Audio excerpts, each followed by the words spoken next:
Assalamualaikum warahmatullahi wabarakatuh. Good day everyone. I hope you are in very good condition as always. Dan di Zoom Meet kali ini Miss Li akan merangkum apa yang sudah kita bahas di Zoom Meet pertemuan kelima di TOEFL batch 40. Dan soalnya ada 10. Seperti biasa kita membahas 10 soal beserta pembahasannya. Langsung saja nomor 1. The upper branches of tallest trees produce more leaves other branches. Yang memiliki arti dalam bahasa Indonesia, cabang-cabang yang berada di atas pada pohon-pohon yang tinggi menghasilkan daun-daun yang lebih banyak cabang-cabang yang lain.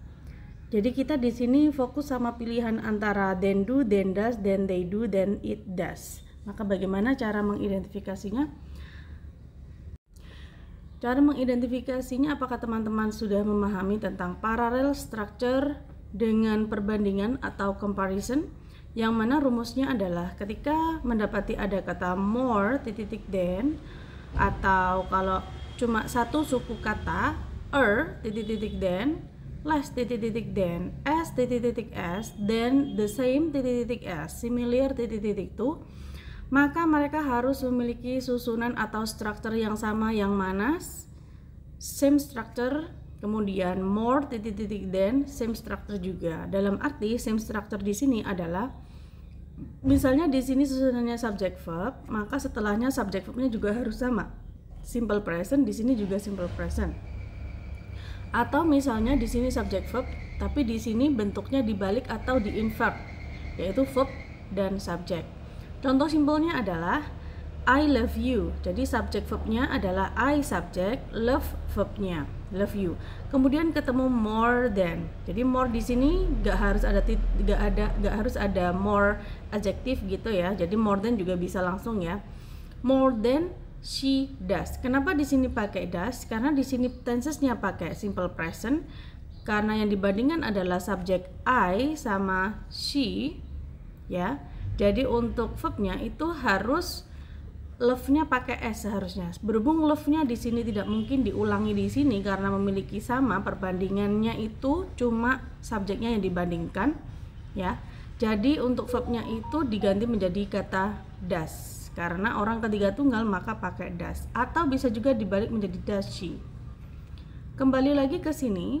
Jadi untuk ini yang dibandingkan apa? Yang dibandingkan adalah the upper branches sama the other branches. Maka yang dibandingkan adalah dua kata benda, yang mana memproduksi lebih banyak daun daripada daun-daun yang ada daripada batang-batang yang lain. Otomatis di sini teman-teman sudah melihat karena di sini subjeknya itu adalah plural, yaitu other branches karena pakai s ya. Sudah dipastikan jawabannya adalah alpha. Jadi jawabannya adalah then do other branches. Jadi bukan then does. Kalau then does itu untuk singular, kalau then they do berarti mengulangi subjek karena sudah ada subjek di sini. Then it does, it itu kembali ke siapa ya? Jadi seharusnya kalau it itu tidak sinkron ya, karena tidak ada tunggal di sini. Selanjutnya nomor 2, no one projections of demographic shifts are reliable and will prove to be valid in the future. Langsung saja kita fokus sama pilihannya ada no semua ya, no yang pakai s sama no yang nggak pakai s. Maka kita lihat untuk kesesuaiannya.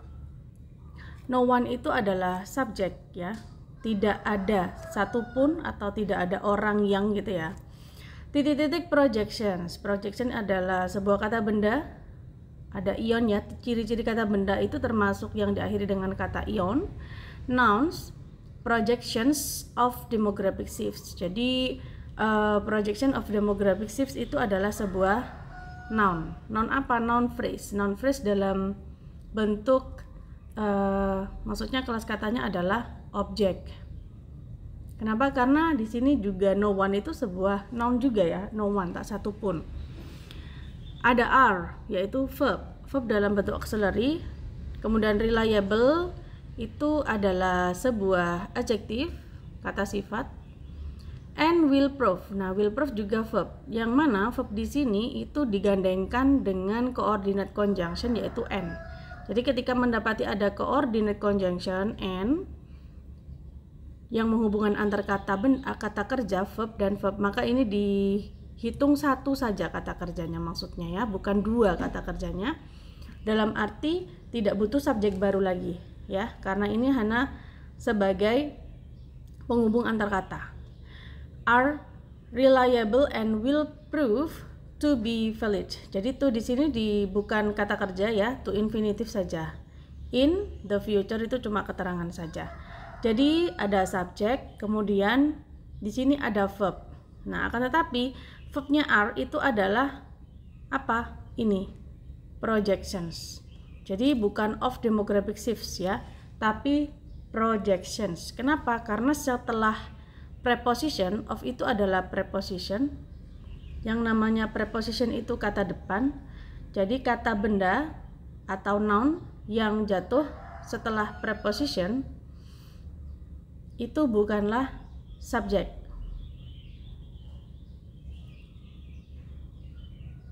Nggak boleh dihukumi sebagai subjek. Jadi otomatis di sini subjek dari are adalah projection. Karena apa? Karena projection di sini adalah sebuah noun yang plural, ada s-nya. Otomatis di sini ada subjek, kemudian di sini seharusnya apa? Kata kerja antara no, nous, no sama nous. Yang mana yang benar? Jadi kalau kita tulis susunannya seperti ini, subjek, verb, kemudian ya ada subject projection dan ada verb are. Maka dari itu yang kurang adalah apa? Karena ada dua subject verb, maka jadi verbnya ini no ini tadi ya, no yang ada di pilihan. Maka kurang conjunction. Jadi satu conjunction sama dengan dua verb. Penghubung antar kalimat yang kurang. Maka antara A, B, C, D yang cocok yang mana? Ya, yang cocok adalah yang memiliki conjunction. Yang mana conjunction di sini adalah ada how, ada whether, ada who. Ya, berarti even bukan ya. Jadi C salah. Jadi antara itu. Kemudian kita lihat karena subjeknya di sini singular, no one itu adalah singular ya. Jadi kalau ada kata benda yang diawali dengan no atau not atau any itu sama dengan singular. Oke, singular noun ya. Jadi untuk singular maka verbnya juga harus singular. Maka singular verb itu yang diakhiri dengan s. Kalau no tidak ada s-nya berarti A salah ya. D juga salah. Sudah kelihatan ya, berarti jawabannya adalah yang bravo karena no di sini ada s-nya maka dia singular. Jadi tidak ada yang tahu apakah gitu ya. Whether di tengah-tengah diartikan apakah. Apakah perubahan-perubahan proyeksi demografi dapat diandalkan dan akan terbukti valid di masa depan. Itu. Lanjutnya nomor 3, senior executives often receive bonuses when their profit targets are reached or titik-titik. Langsung saja kita fokus ke pilihannya. Di sini semua katanya sama. Kalau kita melihat semua katanya sama ya, surpass semua ya. Jadi kita harus melihat di sini apakah berhubungan dengan paralel. Ya, paralel itu adalah suatu bentuk yang sama antar kata entah antar kalimat. Itu namanya paralel. Subjeknya adalah senior eksekutif, kemudian receive itu menerima, yang mana verb ya. Verbnya ini adalah plural ya, karena tidak ada s-nya, dan subjeknya juga plural karena apa? Karena ada s-nya. When itu adalah conjunction, yang mana conjunction itu disebut penghubung antar kalimat, subject verb conjunction. Berarti ada subjek verb baru yaitu apa? Their profit targets subject. Are itu adalah reach ya, adalah verbnya. Nah, or itu adalah coordinate conjunction sama dengan n tadi ya, coordinate. Nah, coordinate di sini menghubungkan apa? Menghubungkan antar antar kata yang mana harusnya sama susunannya. Kalau di sini sebelumnya itu reach verb 3 ya, verb 3 reach, maka setelahnya juga harus dalam bentuk verb 3 juga. Oke, jadi sudah terlihat verb 3 di sini adalah satu-satunya surfaced. Oke. Sudah sangat jelas. Selanjutnya kita akan lari ke nomor 4. Since the 1970s, riding bicycles in the United States. Jadi kalau ada soal yang memiliki time signal since ya, since itu menunjukkan adanya tenses present perfect. Seperti yang dijelaskan di sini, ada contoh pertanyaan yaitu she has. Jadi she di sini singkatan dari she has. Karena apa? Karena setelahnya itu ada verb 3 lived. She is lived nggak mungkin ya. Jadi she has lived here a long time. Jadi a long time di sini adalah keterangan yang dibutuhkan adalah for. Jadi dia sudah lama tinggal di sini gitu maksudnya. She has lived here for a long time. Dia sudah tinggal di sini sejak lama atau for a long time. Jadi bukan pakai since ya, since a long time itu berarti sejak, menandakan adanya sejak tadi atau sejak apa. Kalau a long time, for a long time sudah sejak lama, for a long time. Kemudian untuk yang ini Tony ya, Tony has worked at the company. Tony bekerja di perusahaan tersebut last month. Nah ini baru kita pakai kata apa? Since, sejak bulan lalu. Nah tensesnya di sini yang kita fokuskan adalah present perfect. Jadi present perfect itu biasanya keterangan waktunya pakai since atau pakai for, tergantung sama penggunaannya atau kebutuhannya. Kalau di soal di nomor 4 di sini kita pakai since ya. Jadi sudah terlihat ketika kita melihat ada time signal since, maka dipastikan di situ juga pakai present perfect. Yang mana present perfect di sini kita temukan di ada delta, ada juga Charlie. Kalau becomes ada S-nya berarti simple present yang mana menunjukkan kejadian itu terjadi berulang kali gitu ya, atau kebiasaan, simple present. Jadi untuk alpha salah. Untuk become itu verb 1 ya. Di sini become increasingly. Gak mungkin dia verb 3 karena verb 3 itu nggak bisa berdiri sendiri ya. Sedangkan become itu verb 1, become increasingly. Jadi kita lihat di sini subjeknya itu riding bicycle. Jadi subjeknya di sini itu singular ya. Kok bisa singular padahal di sini ada S-nya? Bukan bicycles-nya yang menjadi subjek tapi riding-nya. Ya, riding-nya. Kenapa? Karena melihat gerund ada di depan atau kata kerja yang dibendakan itu disebut gerund, maka kita menyebutnya subjek yang singular. Kenapa? Karena artinya itu mengendarai sepeda. Jadi mengendarai di sini itu sebagai subjek. Ya. Jadi subjek yang singular.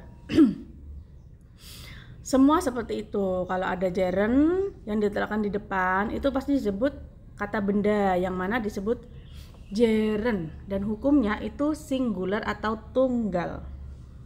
Maka dari itu ketika subjeknya singular maka di sini verbnya juga singular. Maka verb yang cocok yang singular adalah yang ada S-nya. Tapi di sini salah ya karena dia pakai simple present. Dan untuk become tidak mungkin karena dia itu verb 1 yang plural. Maka kurang tepat.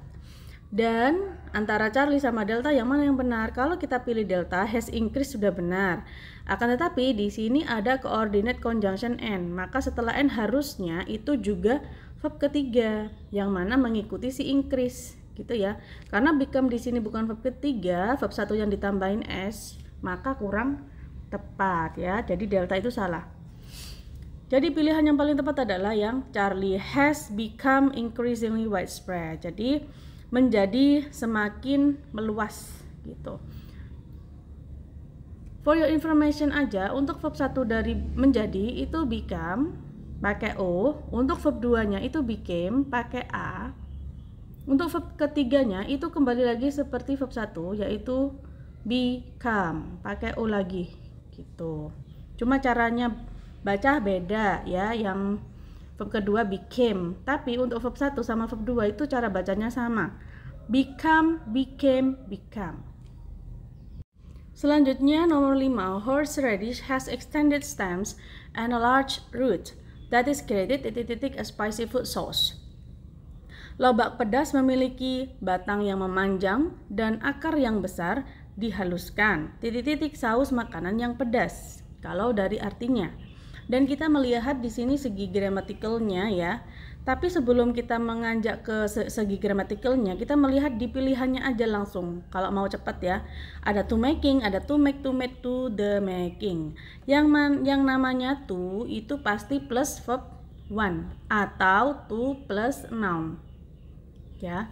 Jadi antara to plus verb 1 sama to plus noun di sini yang mana kira-kira? Nah, to make itu nggak mungkin ya. Jadi to plus verb 2 itu nggak mungkin. Kemudian to making itu juga tidak mungkin karena setelah itu pasti verb 1. Nah, yang kemungkinan besar itu adalah antara Bravo sama Delta karena the making itu kata benda, make itu verb 1. Maka kita lihat di sini yang lebih cocok yang mana? Kalau to the making itu untuk pembuatan, kalau to make itu untuk membuat. Ya. Yang mana kira-kira? Kalau kita lihat dari segi gramatikal ya sekarang, horseradish itu adalah kata benda, yaitu sebagai subjek yang singular. Kemudian has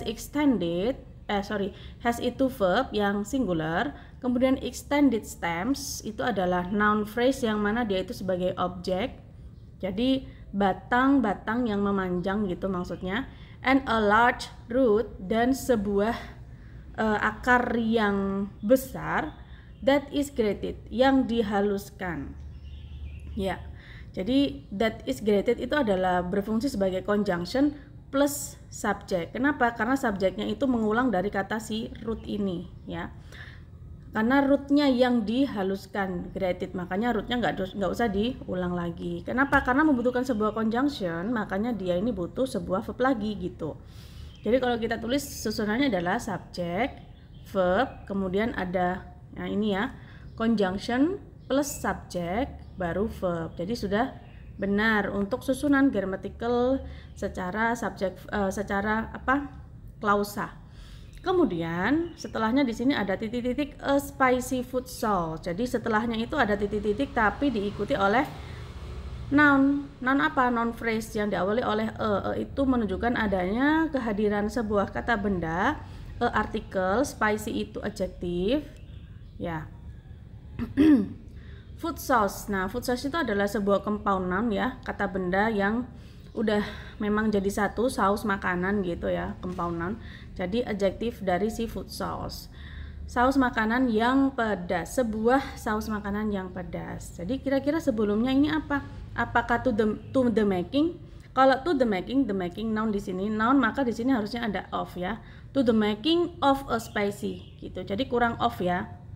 Nah, kenapa? Karena noun ketemu noun ya, jadi noun phrase, maka harus ada of-nya, to the making of a spicy food. Karena di sini tidak ada of-nya, maka yang benar adalah yang to make, untuk membuat. Jadi to make di sini adalah sebuah to infinitive dan bukan verb. Ya, namanya to infinitive itu bukan verb. Lanjut kita ke nomor 6 ya. Vitamin A maintains the sharpness of human vision and promotes healthy bones. Kalau diartikan, vitamin A memelihara ketajaman penglihatan manusia, dan meningkatkan kesehatan tulang. Kalau kita melihat di sini pilihannya semuanya pakai night ya. Ada at night, of the night, for the night, night time. Jadi yang tepat yang mana ya? Yang dibutuhkan di sini adalah sebuah keterangan ya, karena berhubungan dengan malam ya, gak mungkin ini sebuah kata sifat. Jadi night itu adalah sebuah keterangan yang mana dalam grammar disebut adverb. Dan kita akan mengidentifikasi dalam segi gramatikal, vitamin A itu adalah sebuah subjek yang singular, kemudian maintains itu adalah verb yang singular karena diikuti s dan di sini tidak ada s-nya untuk subjeknya. The itu adalah sebuah ciri-ciri yang mana setelah the pasti kata benda dan di sini dipastikan adalah sebuah objek ya. Nah, objeknya dalam bentuk apa? Dalam bentuk phrase karena ada of di sini, of the sharpness of human vision. And itu adalah sebuah koordinat ya. Jadi penghubung antar kata sepertinya. Penghubung antar kata apa? And promotes. Nah, promotes di sini adalah verb ya. Nah, verbnya itu cuma satu di sini karena tidak ada conjunction-nya ya. Jadi promotes itu kesatuan dari apa? Sama maintains. Jadi and ini menghubungkan antar verb yaitu promote sama maintains. Jadi bukan di sini, bukan yang sebelum and. Jadi kalau kita cocokkan dengan pilihan A, B, C, D, jadi night time itu tidak ada prepositionnya, jadi kurang tepat ya, harus ada prepositionnya. Kemudian untuk Charlie ada preposition, B juga ada. Jadi yang paling cocok itu yang mana kira-kira? Kalau kita artikan for the night, maka artinya akan menjadi penglihatan manusia untuk malam. Jadi kurang tepat juga secara arti. Kalau kita gandengkan dengan of the night, of itu adalah menghubungkan antar kata benda, yang mana sebelum of di sini adalah human vision juga kata benda. Akan tetapi kalau kita terjemahkan dalam bahasa Indonesia, maka kurang cocok sesuai makna ya. Penglihatan manusia malam gitu, of the night, penglihatan manusia malam. Maka untuk Bravo juga kurang tepat. Yang tepat adalah at night gitu. Jadi kalau kita lihat ada the night ya, misalnya pakai the night ya. Jadi harusnya apa preposisinya? Harusnya preposisinya in gitu, in the night. In itu boleh selama di sini ada the night-nya, in the night. Oke, lanjut ke nomor 7. Titik-titik often used in children's poetry and rhymes are a result of words used in ambiguous context. Yang artinya titik-titik sering digunakan pada puisi dan sajak anak-anak dan sebuah hasil kata-kata yang digunakan dalam konteks ambigu. Untuk pilihannya sama semua kata-katanya, yaitu humor sama misunderstanding. Yang dibutuhkan apa? Kalau secara grammatical yang kita lihat adalah ada kata often used, itu adalah sebuah verb yang pasif ya, verb 3.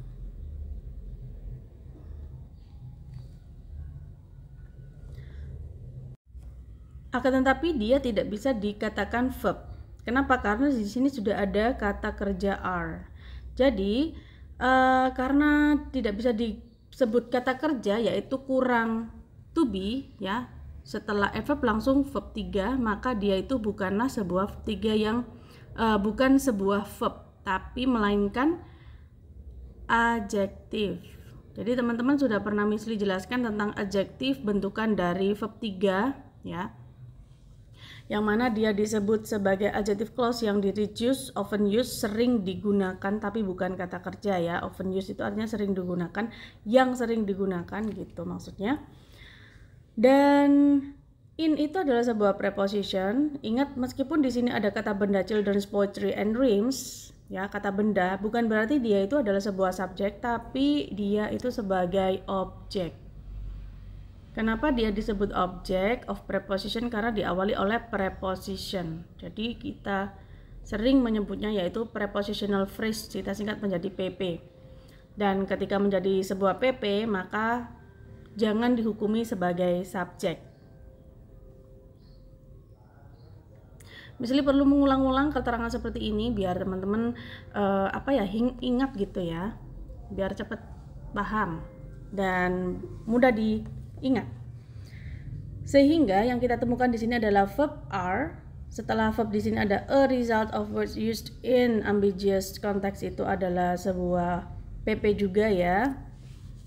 Dan yang belum ditemukan adalah subjeknya. Nah, subjeknya yang apa? Yang plural ya. Subjek yang plural. Kenapa? Karena di sini verbnya juga plural, yaitu are. Maka antara A, B, C, D yang ada subjeknya itu yang mana? Dan ditemukan yang ada subjeknya adalah yang ada kata storiesnya.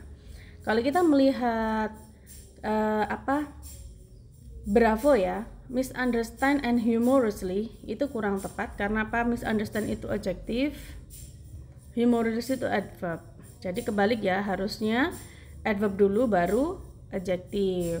Habis gitu baru kata benda. Tapi di sini tidak sesuai dengan susunan ya. Jadi untuk Bravo salah. Selanjutnya yang Charlie, humorous misunderstanding. Jadi misunderstanding itu adalah sebuah noun karena ada ing-nya ya, jadi disebut noun. Kemudian di sini ada adjective humorous. Adjective dan noun sudah bagus, dia memang noun phrase, tapi di sini misunderstandingnya nggak ada s-nya, jadi dia subjek yang singular, maka kurang cocok karena yang kita cari adalah subjek yang plural. Sorry, pakai L. Selanjutnya kalau kita pilih delta, misunderstanding it's humor. Jadi misunderstanding di sini sebagai apa? Karena di depan dia sebagai gerund, it's humor itu sebagai apa? Sebagai kata ganti dari misunderstanding ya. Humor, misunderstanding it's humor, maka dia itu seperti noun yang singular ya karena it's. Maka dari itu yang paling tepat adalah yang alpha. Humorous itu adalah adjective, misunderstood itu adalah adjective, stories itu adalah noun. Maka dari itu humorous and misunderstood stories itu adalah sebuah kesatuan dari noun phrase yang mana artinya adalah cerita-cerita yang mengandung humor dan salah paham gitu. Selanjutnya nomor 8. Modern scanning technology enables physicians to identify brain disorders earlier than in the past. Dan artinya adalah teknologi scan modern mempermudah dokter. Sebenarnya physicians itu nggak cuma dokter ya, kayak ahli fisik lah ya, kayak tabib, tukang penyembuh lah ya, untuk mengidentifikasi gangguan otak sejak awal daripada masa lalu. Kalau untuk pilihannya di sini semuanya sama ya, accurate semuanya, tetapi kita disuruh untuk memilih kelas kata yang cocok yang apa. Ya. Karena ini itu kasusnya paralel yang mana harus sesuai dengan kata sebelumnya. Untuk membandingkan apa sih di sini ya kan? Then in the past. Nah, kalau diartikan tadi kan teknologi scan modern mempermudah siapa? Dokter. Jadi untuk subjeknya itu modern scanning technology, verbnya itu enables, ada s-nya ya. Kenapa? Karena di sini verbnya itu singular dan subjeknya juga singular, yaitu modern scanning technology itu disebut singular. Kemudian brain disorder earlier, apa tadi? Gangguan otak lebih awal. Dan yang dibandingkan itu adalah mengidentifikasi lebih awal. Lebih awalnya itu apanya yang diidentifikasi ya. Jadi earlier-nya itu identifikasinya. Maka dari itu, ketika kita melihat pilihannya itu more accurate semua, more accurate-nya itu yang mana yang lebih cocok? Kalau accurate and more berarti kurang tepat ya, karena langsung earlier accurate, earlier itu adverb ketemu accurate adjective. Jadi setelah adverb kemudian adjective, maka susunannya kurang tepat. Kemudian di sini ada earlier adverb, habis gitu ada adverb lagi accurately and more. Jadi yang dibandingkan nggak ada gitu. Kalau and more itu cuma semakin aja, and more than, tapi kurang cocok. Jadi untuk secara makna ya, jadi yang lebih tepat adalah yang Bravo. Kenapa? Karena earlier di sini adverb, maka yang dibandingkan juga harusnya adverb and more accurately, dan lebih akurat. Kenapa kok accurate-nya itu harus pakai li, kok enggak yang accurate nggak pakai li? Karena accurate yang nggak pakai li itu disebut adjektif, kalau accurate yang pakai li itu adverb. Dan sedangkan earlier di sini itu adverb dari si identify. Otomatis jawabannya adalah sudah jelas and more accurately, lebih akurat gitu mengidentifikasinya. Oke. Lanjutnya ke nomor 9. Educational toys and games give children an opportunity to enjoy themselves. Permainan dan mainan edukasi memberikan kesempatan pada anak-anak untuk menikmati diri mereka sendiri. Nah, di sini ada while semuanya ya, kecuali yang Charlie sama Delta. Kalau kita lihat secara susunan gramatikalnya, itu subjeknya educational toys and games. Subjek yang plural. Kenapa? Karena di sini ada and ya. Dan kemudian give itu verb yang plural juga. Jadi sudah sesuai. Children itu adalah sebuah objek, an opportunity jadi dia sebuah objek tambahan, to enjoy itu adalah to infinitive, themselves itu adalah sebuah objek. Karena di sini semua pilihannya itu ada while ya, kemudian and, maka ketika kita menemukan conjunction maka harus ada subject plus verb. While itu adalah conjunction, while they're learning itu bukan subject verb, akan tetapi they're learning itu adalah sebuah noun phrase. Jadi untuk alpha salah. Kalau kita pilih are they learning ya, are itu adalah sebuah verb, they itu sebuah subjek ya. Kemudian di sini tidak ada conjunctionnya, maka salah juga. Kalau kita pilih delta itu sepertinya itu benar gitu ya. And itu adalah sebuah conjunction menghubungkan antar kalimat ya. Jadi and itu selain sebagai penghubung antar kalimat bisa juga menjadi penghubung antar kata, tapi di sini dia itu sebagai penghubung antar kalimat yang mana artinya adalah dan they are learning, dan mereka sedang belajar. Akan tetapi secara makna di sini itu tidak sesuai. Kenapa?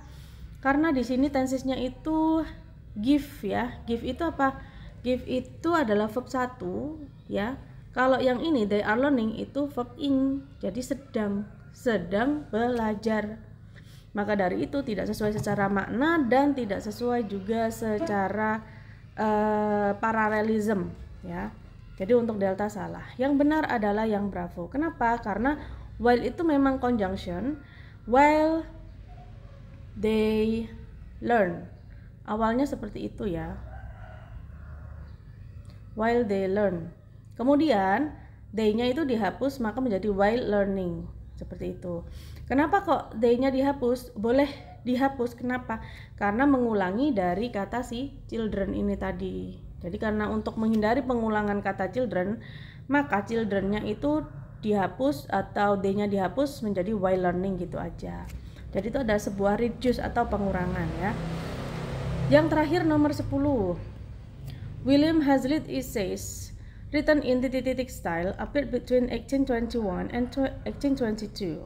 Untuk pilihannya itu sama semua kata-katanya vigorous sama informal gitu ya, kuat dan informal. Maka yang kita cari adalah apa? Kalau secara grammatical, William Hazlitt essays itu adalah sebuah subjek yang plural ya. Kenapa? Karena di sini ada s-nya. Jadi karya-karya William Hazlitt gitu. Kemudian ada koma, setelah koma di sini biasanya ya sudah pernah Misli jelaskan dan sering banget antar dua koma pertama, koma kedua itu disebut apa? Disebut APP. APP itu adalah sebuah penjelas dari si subjek atau kata benda sebelumnya. Dan di sini written itu adalah bentukan dari verb 3 yang mana disebut adjektif, karena verb 3 yang berdiri sendiri disebut adjektif yang memiliki arti yang. Jadi written di sini artikan bukan menulis tapi yang ditulis. Di titik-titik style, jadi style itu adalah noun ya. Jadi noun biasanya diikuti oleh apa gitu. Baru verbnya itu appeared, verb kedua.